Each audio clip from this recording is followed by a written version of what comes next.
We are live. Hello, runners. Welcome, welcome. It is Wednesday, March 8th. Thank goodness you're here. Happy International Women's Day. It is. Yeah. It is. That's amazing. All the women out there, thank you for joining us today. Runners, thank you for joining us. It is March 8th, Wednesday. We are here, Facebook Live at the Run Center. We have lots to talk about. I know you got lots of training questions. I'm sure we have a little race coming up in just a little over 11 days. Yeah, so time to start training for that, right? Or if you haven't, go for it. Yeah, the Roberto Manje 11-day training plan. We will be shelling that out. But, yeah, we definitely want to hear from you. Let us know where you're watching from. We have a few people watching that they say they're going to give us some shout-outs. They're literally watching from right over there. So shout out to our Run Center staff, colleagues, Claudia as well. She can't see me right now, but she's going to shout us out. She's busy right now getting ready for the day. But thank you. I'm Coach Ben, Coach Roberto. Thank you so much, everybody, for joining us. If you have those training questions, those shout-outs, leave them in the chats. We always love to hear from you. Want to know where you're listening from. We're always impressed at our international audience.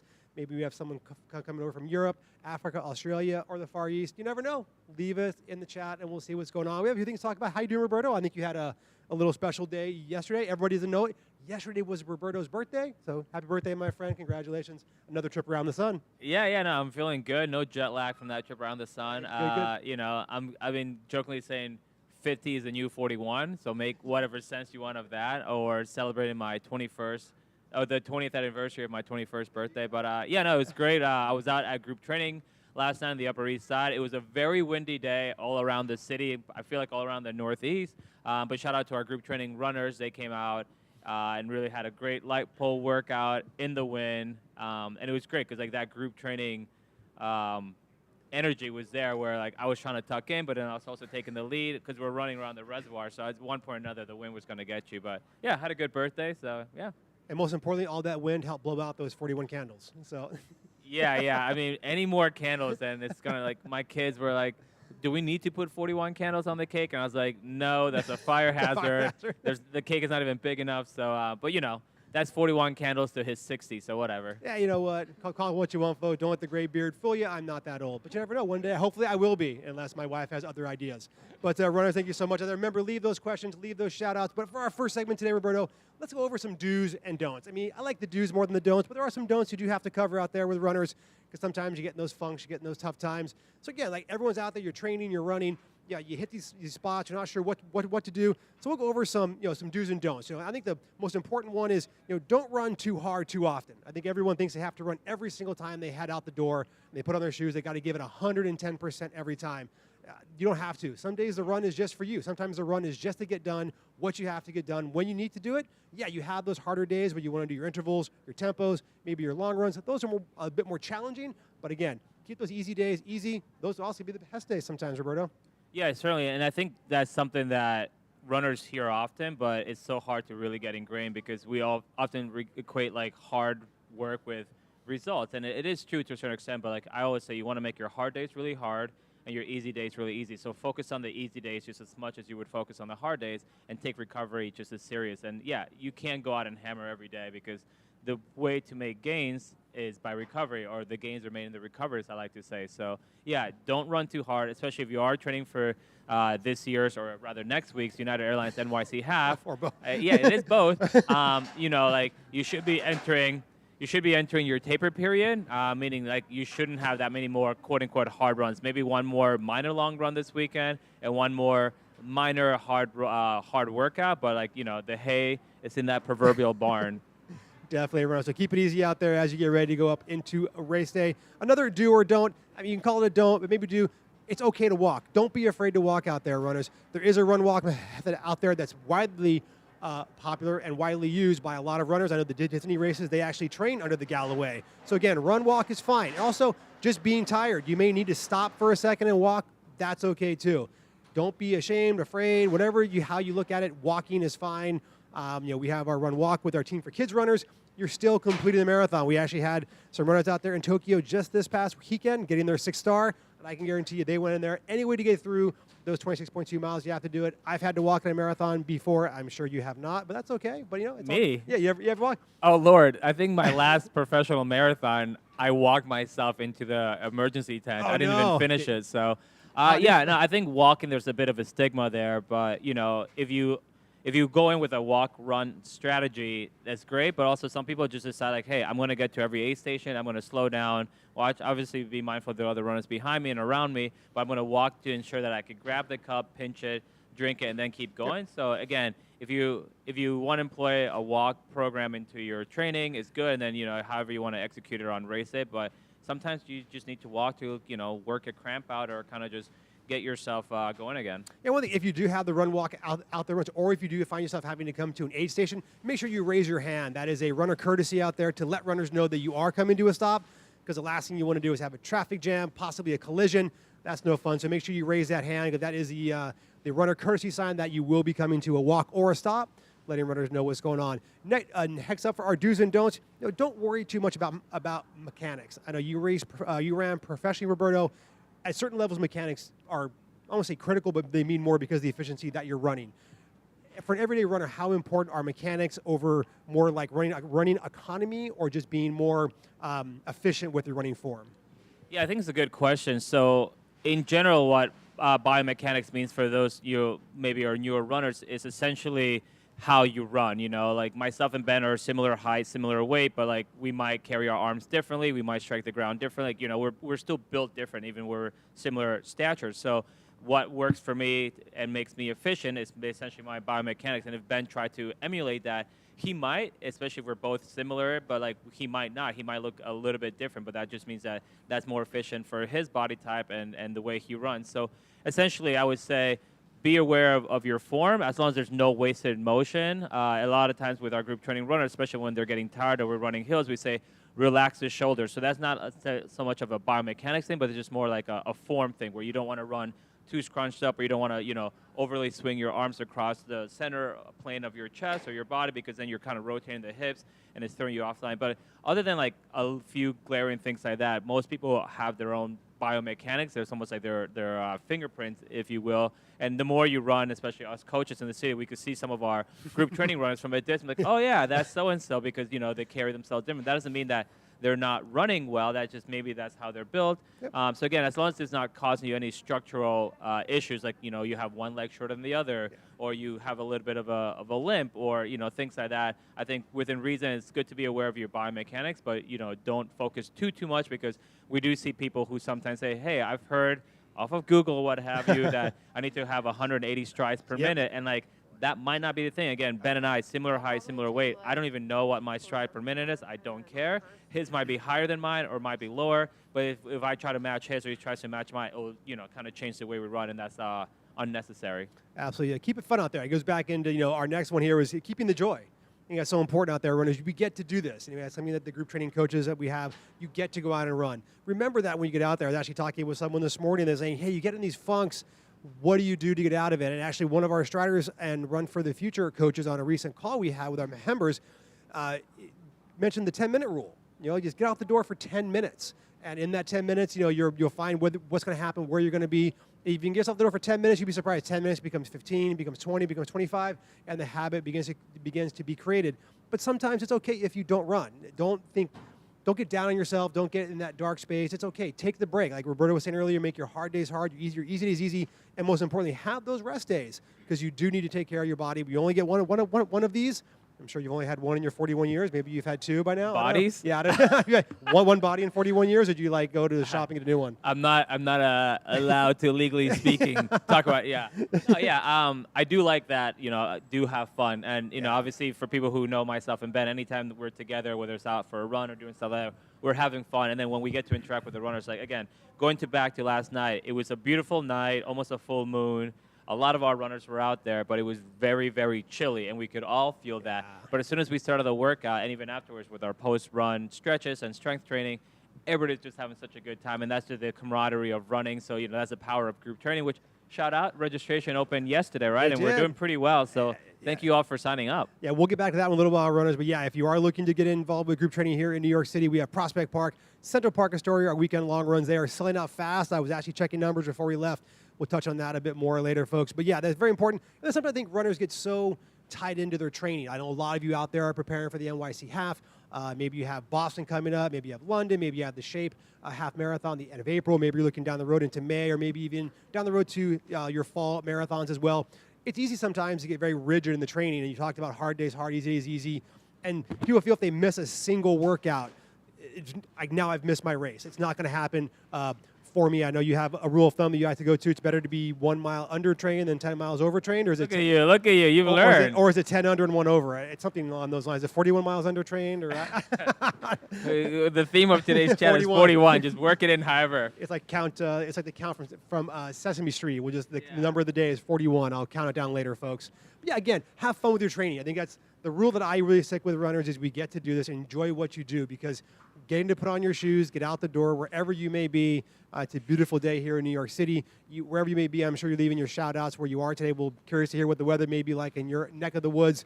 But again, I mean, how rigid should you be? Is it okay to, it's okay to miss a run from time to time, right, Roberto? You know who you're talking to, right? I think I've now registered 6 times. I've registered 10 or 11 runs in 2023, so clearly I'm on my way back from a little bit of a niggle I had in December. But yeah, no, it's definitely okay to miss a run here and there. Most people, whether you're fancy yourself elite or serious or what have you, don't run 7 days a week. Obviously, some elites do, but it's good to schedule a day off. But then again, if you don't schedule one and you have to take a day off because your body's just talking to you, it's okay because you are the sum of your training. So there's no need to try to okay, I'm going to do a 3-month build up for the marathon and I'm going to have to run every single day because if I don't, then I'm not going to hit my goal. Listen to your body. And again, back to what Coach Ben was somewhat butchering, as I always say, feel free to write it down. Okay, write it down. Quiz later. It's better to be 10 miles undertrained than 1 mile overtrained because it's always that 1 mile or that extra run that you're maybe just trying to have your Strava or your training log look really pretty that could set you off and lead you into injury. So yeah, enjoy the training, but also enjoy the days off. Yeah, and then last but not least, runners, probably the one that's most important and most relevant as we get closer to the United Airlines NYC Half is nothing new on race day or even race week for that matter. You've worked 10, 12 weeks to get yourself to this point. You should know exactly what you need to do, how much sleep you need, what you've been eating. People always ask, what is that magic meal to have the night before that's going to get me my PR? It's what you've been eating the last 10 weeks. Stick with that. And you should already know what fuel you're going to take, when you're going to take it, how often. Because again, all those things, it's a puzzle. I like to look at my training as a puzzle for race day. I'm laying down all the pieces where I want them to be, so that when I show up on race day, hopefully I have a picture of what I want to do. I've visualized that moment, and hopefully I'll get to the finish line how I go for it. I don't know. I mean, you have anything else to add on? Nothing new? Yeah, I guess the only caveat I would say, and it's not really a caveat, it's just you've been training with these shoes for your entire build-up. So I think it's good to get a brand new pair of that same shoe, that same model. So whatever works for you.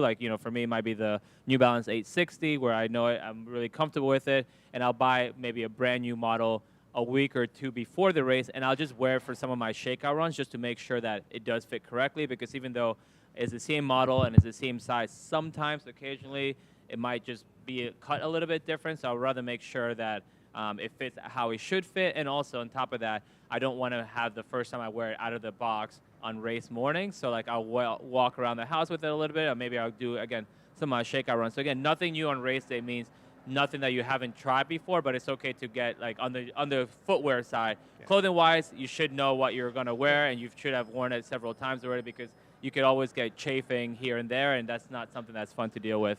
Yeah, and definitely all good points. I don't know if you've seen behind us or heard in the background. Shout out to our warehouse team. Yeah. They are really the unsung heroes of NYR. They do such a great work. They're bringing some stuff, getting ready for the races that we have. I just want to give a shout out to people going behind us, but our warehouse team is fantastic. Thank you. They could hear them at home, but I know I can. Our warehouse team, they're amazing. They're really unsung heroes of NYR. Shout out to that group. I think we have some questions and shout outs. Christina, are we ready to rock? Shout out to Christina with the shout outs. There we go. All right. Well, we have a couple of shout outs. We have Dennis Batista from Dumont, New Jersey, and Chang Billy from Manhattan. So everyone says hello. First question up. What are the best ways to prevent knee and hamstring injuries? Best way to prevent knee and hamstring injuries? I mean, I don't know. I mean, you could look at strength. You could look at biomechanics that we talked about earlier. You could look at your footwear. I mean, it all kind of goes up and down the chain. A knee injury could actually be an injury somewhere else where you're compensating for that. So it's kind of it's a loaded question to a certain extent because you're looking at a lot of different things before you can pinpoint one particular thing. If I had to say how to prevent or how to hopefully stave them off, I would say strength work that into your running routine because while running is going to build the bone density, and the muscle strength that you need. It's just we all run one direction, so using the same muscles over and over again. You want those supporting parts of your body to get those areas as strong as you can. Because again, I think we always want to run, and I talked to a lot of runners who can't run. That's never a fun place to be if you're injured and on the shelf. Yeah, the other thing I would add, if you have access to a treadmill, or if not, as long as you have a smartphone or some sort of camera, maybe set it up on a secure place and just record yourself running back and forth and from different angles at your natural gait. So don't try to sprint or don't try to focus too much on your form. But if you do that, again, on a treadmill from different angles or out on a path somewhere, you might be able to actually pinpoint some things that you're doing with your biomechanics, with your footfalls, your entire gait that maybe is leading to some muscle imbalances that Coach Ben just mentioned, because sometimes when we're running, we're not aware. And again, as Coach Ben said, like you might be feeling your left knee and your right hamstring or vice versa, and like they're two different legs, two different body parts, but they could be related. So that's one thing that I would recommend. Obviously, if you have access to a PT, that's an even more streamlined way to go. Best of luck. All right, we have a question from Wes. Should you run when you're sore? Not when you're injured, just sore from miles on your legs.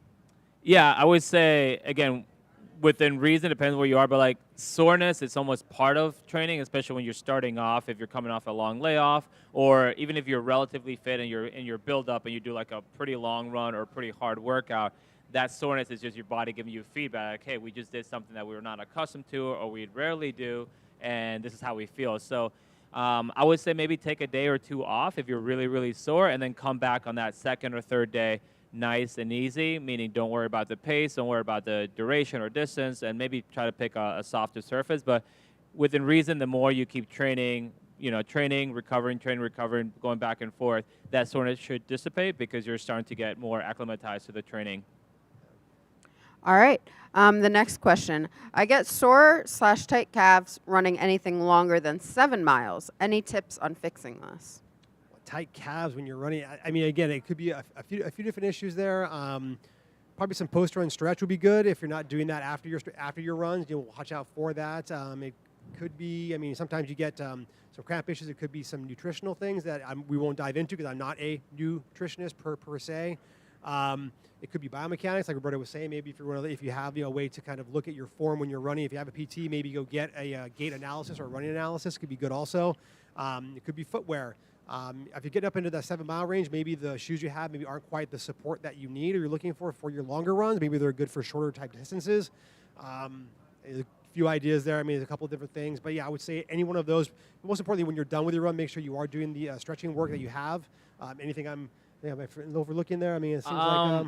I'm not sure about what the cost could be, but it's something that you might want to try as a relatively inexpensive remedy is maybe wearing compression socks. It's something that I wear often. I was wearing them yesterday, and I wear them a lot back in my proper running days. And yeah, it's something that's going to help with the blood flow, help with the support and the cushioning, the shock absorption in your calf. Because if it's happening around 7 miles, chances are you've been out there running for close to an hour or maybe a little bit over an hour. So there's also that built-in fatigue from your body pounding almost each foot strike about 3 times your body weight. So maybe something has to give. So you might want to strengthen your calves. But again, during that run, maybe additional support in the form of calf compression sleeves or compression socks. And then maybe look at your salt intake, because sometimes that cramping is a result of that, whether you want to watch what you drink, more electrolyte rich or salt tablets, because again, when you're out there for about 7 miles, for most people, that's an hour plus of running. So a few things come into place.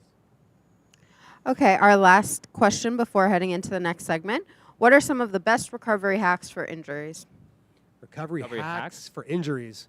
I think just sitting on the couch is a good hack, right? Yeah, that's probably the most important. I mean, there's not really a hack. It's just really listening to your body and taking care of yourself. We talked about it in the don'ts earlier between hard days hard, easy. Don't be too rigid in your training. When you have an injury, nobody wants to be on the shelf. That's not a place any runner wants to be. We want to be out there on the road.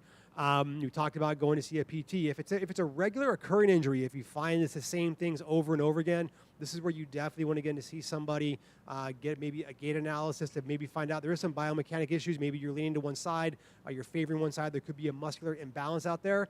Yeah, when it comes to really just take care of your body as much as you can, because I'm not aware of any hack to get over injuries or make it easier. It's just listening to my body and knowing when to take a day or two off. because sometimes that may just be enough recovery and rest that you need. So the next time you're ready to go, you lace up the shoes, you can get out there for what you want to do. Yeah, hack-wise, I would say we always think more as humans, as runners, of like rehab. But if you actually, the hack would be focused on prehab. So that's like what you're doing before there's a potential injury or risk to injury. So that's like what you're doing before a run, what you're doing during the run, what you're doing after the run. So, I would say shout out to our friends and partners at Hospital for Special Surgery. They do a great job with getting runners back on their feet and running, but they also do a great job with our runners for prehabbing. So prehabbing, again, for those of you who might be new to running, is essentially like, what am I doing before I run or outside of running? Like, am I stretching? Am I doing drills? What sort of gear I'm wearing? I mentioned compression sleeves, compression socks, but also what am I doing after the run or between runs? Strength training, identifying any potential muscle imbalances, which again, our folks at friends at HSS could help out with. So just like looking at your run as a more holistic and overall entity than just what am I doing during the run, and then when I finish, that's it. And I don't think about it till the next run. As most of us, whether you're trying to run and win the United Airlines NYC Half or just finish it, we are runners full time in the sense of like, if you're a runner, you're always a runner, and your body doesn't know when your next run's going to be, so it's just constantly trying to recover. So I would say that hack is not just listen to your body, as Coach Ben said, which is a great advice, but also look at prehab routines and look at your run in a more holistic way. Spot on, Roberto. So we're going to go over to our runners, if you're out there, questions and shout-outs, keep dropping them in here. Love to hear from everybody where they're listening from. I know a lot of you getting ready out there for the United Airlines NYC Half or beyond, so leave those questions and shout-outs for us. But we're going to head over to segment number 2. We had a little 5K race this past weekend up at Washington Heights. The Shamrocks Salsa and Blues, I think, is the proper order. Or yeah. We'll be out there. But I was up in my neighborhood. For all of you who don't know, I do live in Uptown Manhattan. It is a Why nice... don't you just give us your address? We'll just head over there. Come on over. Have brunch afterward. You're all invited. Sorry you couldn't be there next year. Exactly. But it's a nice flat 5K in the Heights. We make it have a good time. It's always good. It's the first club points race of the year. We had a lot of our clubs out there. It's always an exciting time. A lot of club shout-outs out there. I know with our first club points race, I know Central Park Track Club, the Dashing Whippets, and Brooklyn Track Club did very good in our Open A division, as they always do. But I have written down our Open B and C teams, so I want to give those teams a shout-out as well. Open B men's standings, Hoboken, Van Cortlandt, and 3-run PL. Men, top 3 right there. Women, Bergen, Misty Mountain Runners, and Taconic in our Open B. Open C, Westchester, Team Work, and running for, is that the... Where are you looking at? Running for... running for I just did Napa. Yeah, very good. And then our Open C, we have a Westchester Streets 101 and our friends at Dykeman Run Club. Congratulations, runners. Club points, always a pleasure to get out there. Any shout outs to our club runners out? I know you're right off the race, but I know that, Yeah, I couldn't make it this year, but I have run the race before, and it's just an awesome atmosphere. We don't get up to the upper Manhattan, as you all call it, or upstate for WaHi? people who live. Yeah. WaHi? I still don't understand why it's WAHI. It should be WHHH, but yeah, that's for another segment. But yeah, no, shout out to all the runners. We also had our kids running out there as well, so it's awesome to see the people who are running really fast and winning the race, but also like the future, the next generation. And some of them, they ran and then they came back and supported their kids. So, and yeah, obviously the clubs, everything just gradually heats up from here on out to like club championships. And obviously a few weeks ago we had club nights. So it really does feel like this 2023 running is truly back. Yeah. All our events are back to full capacity. We obviously have the United Airlines NYC Half coming up. We had our first club points race. We had club night a few weeks ago. It's just, you smell that running is in the air. Is that what it is? Yeah, and hopefully spring as well is in the air because, Well, winter's finally arrived here. It came a little late, but we did get some snow. But yeah, as Roberto was saying, we have lots of races on the calendar. Don't wait on these races, runners. They are filling up very quickly. I know we have, obviously, the United Airlines NYC Half, which we'll go more into in a second. But coming up in April, we have our Run as One with our great partners out there. We do have the RBC race for the kids 4-miler. We have our Shape Women's Half at the end of April. Then we turn the corner into May, and we have the RBC Brooklyn Half, as well as our 5K over in Jersey. For all of you who want to make the way out there, it's always a fun one. That Brooklyn Half is coming up sooner than I thought. 10 weeks out, this upcoming Thursday, tomorrow, actually, right here at the Run Center, if you're watching, come on down. My colleague Ben will be on the panel with a couple other folks. Already talking about, training for the RBC Brooklyn Half. So some people are obviously gearing up for our race next week, which is a big one. But we also have people training for our weekly races, including, the other marquee big race, which is the Brooklyn Half. So, yeah, come on down tomorrow, 6 o'clock, right here at the Run Center. Ben will be handing out high fives and maybe Always. sharing his home address with you. Always, always, always. We do have another half marathon in about 11 days' time. We do have the United Airlines NYC Half. We're looking ahead. I know a lot of you out there are probably running that race. I know I'm going to be running the race. I'm pacing 2:05. I'm not sure what your plans are just yet, if you'll be out there I'm pacing 2:04:59. 2:04:59. You're just in front Better of me. pacer. By 1 sec. I'll be chasing him the entire race. But again, I know our confirmation forums went up in your NYRR accounts. I know a lot of you are curious to find out what wave, what corral. All the information has been uploaded into your NYRR account. Log in there. Download your confirmation forms. You want to have that when you come to the experience. And next week, oh gosh, we're like 10 days off, 7 days off the experience. Wow, this time next week we'll almost be ready to open the doors. Yeah, it's next Thursday. Next Thursday, open the doors for the experience. We'll be seeing runners. We'll have more information on our Facebook Live next week about what to expect at the experience.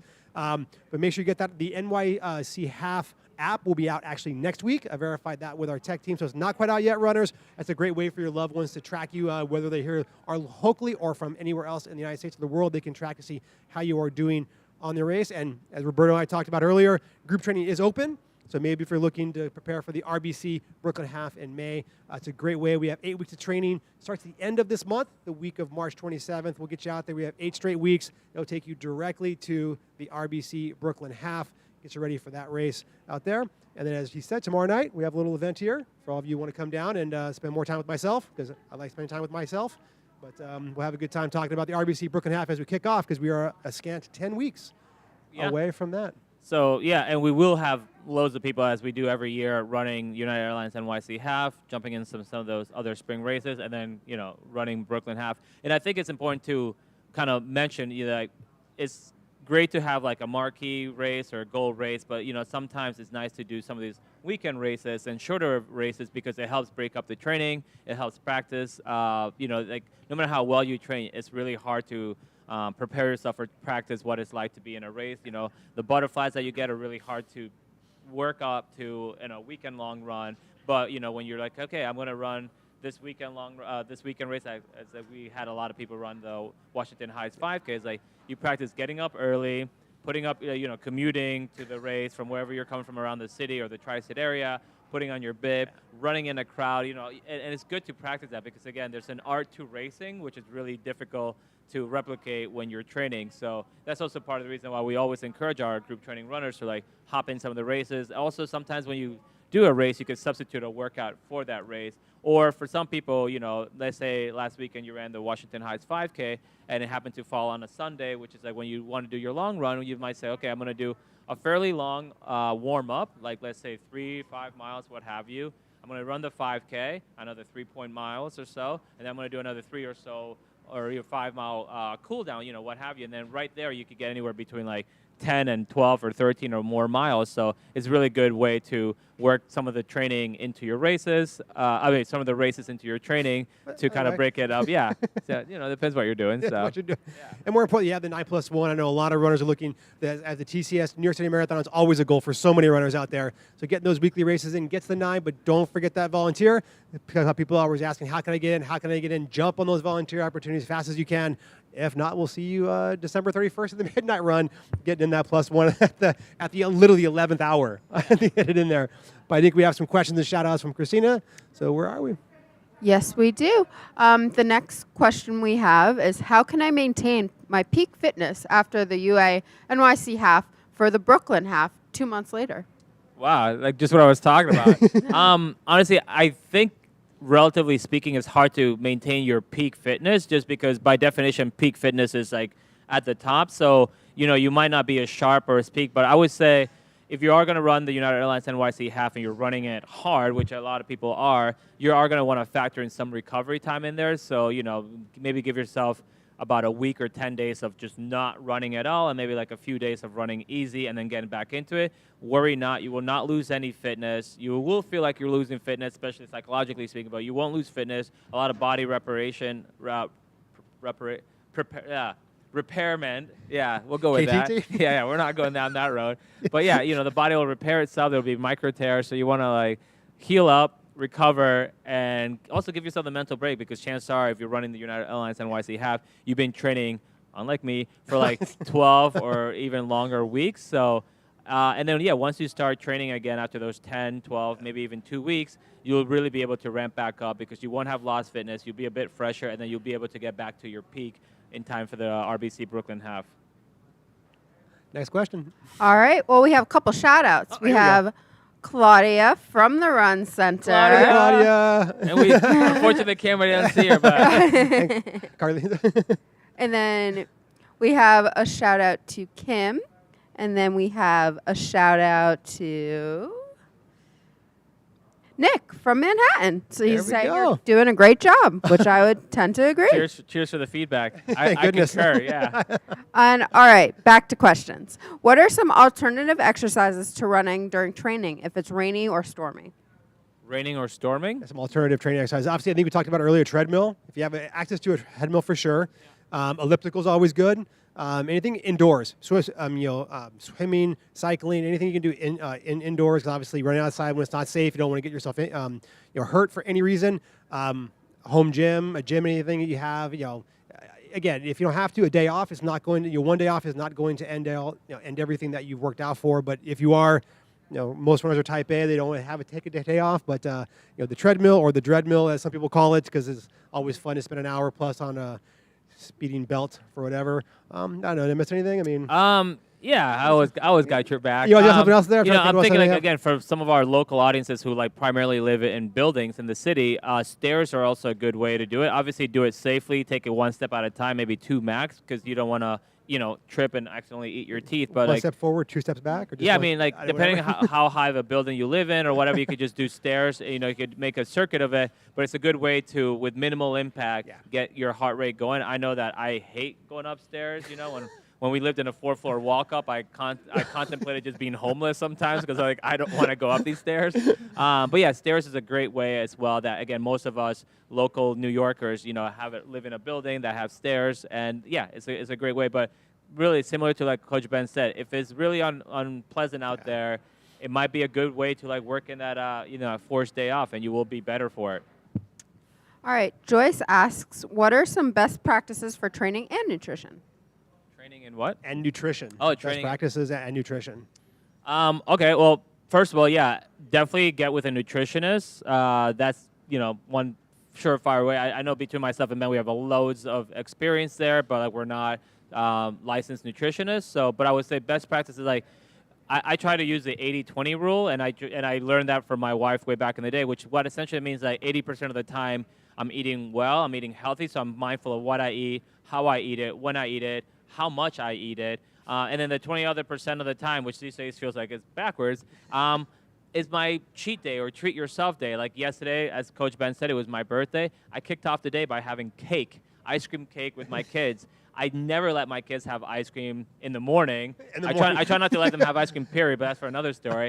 But yeah, we kicked off the day by having birthday cake, ice cream, and that would be like, all right, that's a cheat day. But yeah, 80-20 rules is pretty good. You could, research it as well and kind of tweak it. You don't have to really go too far overboard. But again, that being said, we all have different nutritional needs. Some people are more iron deficient. Some people are vegetarian. Some people are vegan. Whatever your lifestyle choice is, just be mindful of what you eat and try to use that 80-20 rule. And again, maybe consult a nutritionist because they'll be able to really dial in what's specific to you. And in terms of training, the 80-20 rule also applies there as well. 80% of your running should be easy, or 20% should be hard. Obviously, depending on what race you're going for, maybe you may tweak that a little bit, but it's a good rule of thumb. Not every day should be hard. As Roberto was saying earlier, your hard days are hard, your easy days are easy. 10 miles, 1 mile, 41 miles, all the miles. Keep what you have to do out there, folks. Because again, you want to be able to get out there. The best way, sometimes your run could just be for you.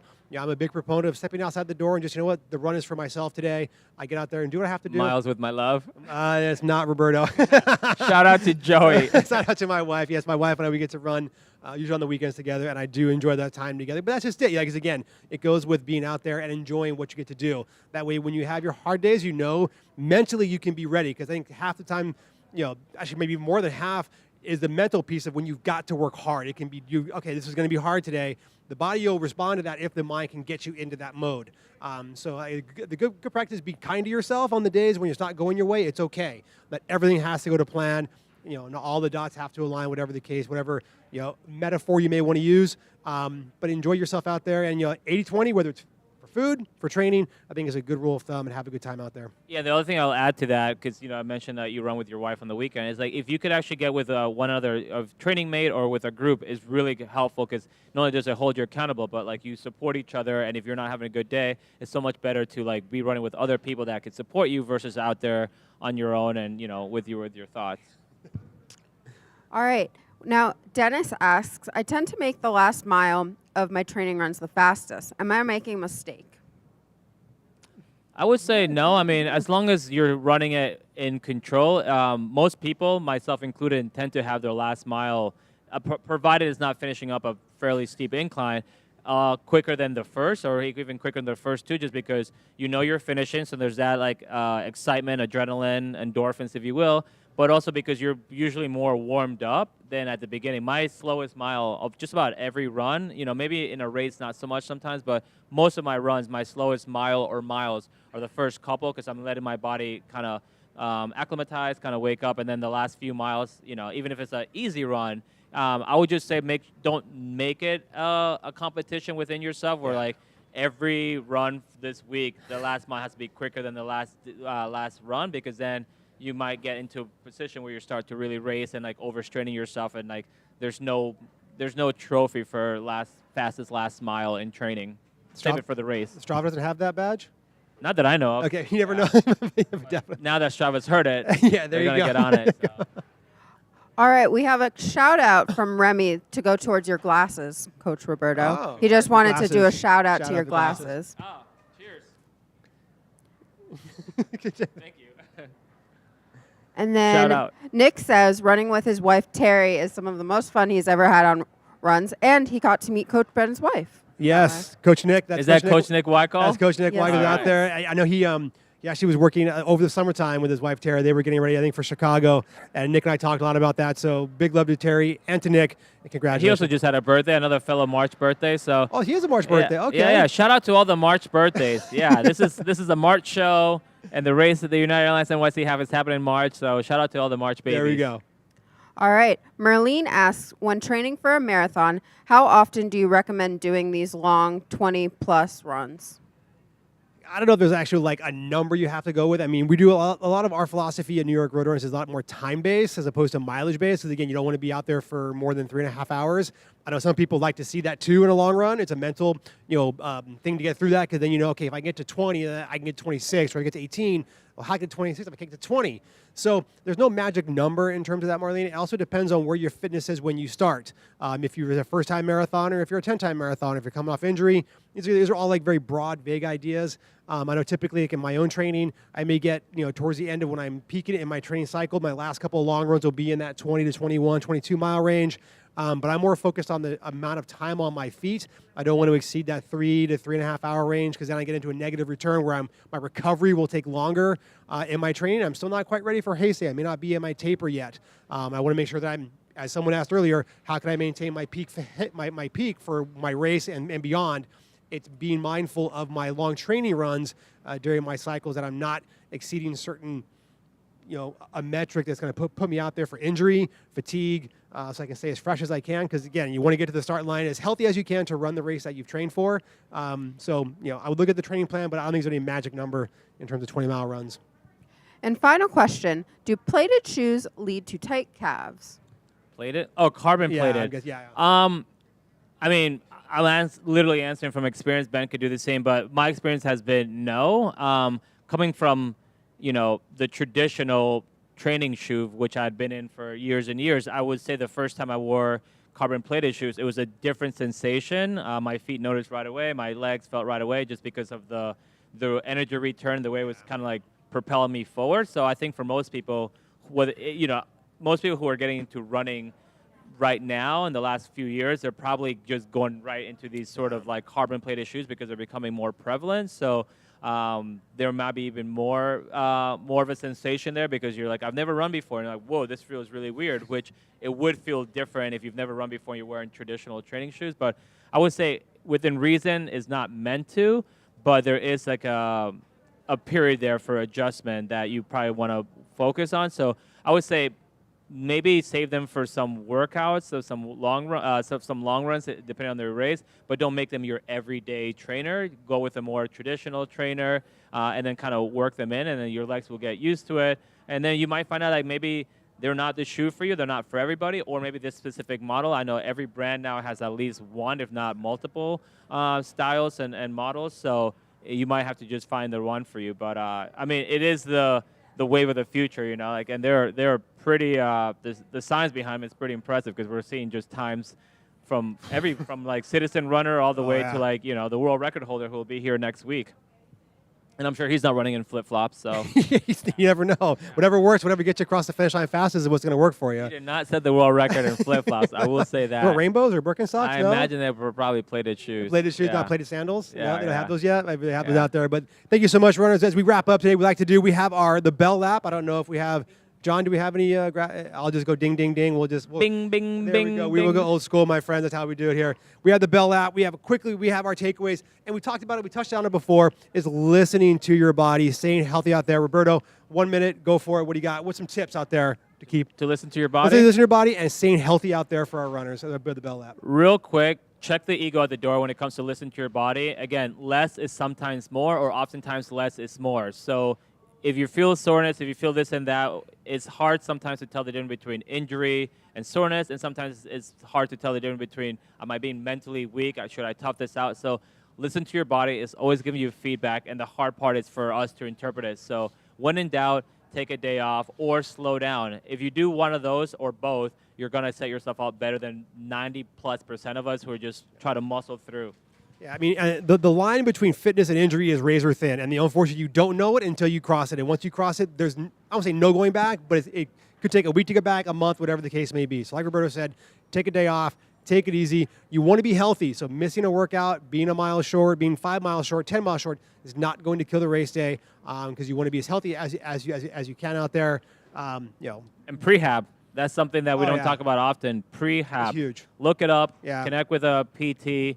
There's a lot of things on the internet as well, but just focusing on more than just the actual run, what you could do before to set yourself up perfectly. Word of the day, prehab. Number of the day, 41. Roberto, thank you so much for joining us. Love the glasses. Thank you, Ben. Love your beard. It's quite festive. It's getting ready for Christmas. Almost there. We're almost there, folks. Just a scant 9 months away from last time I checked the calendar. Our team behind the camera, thank you so much, Sean, Christina, our Run Center staff, everyone out there.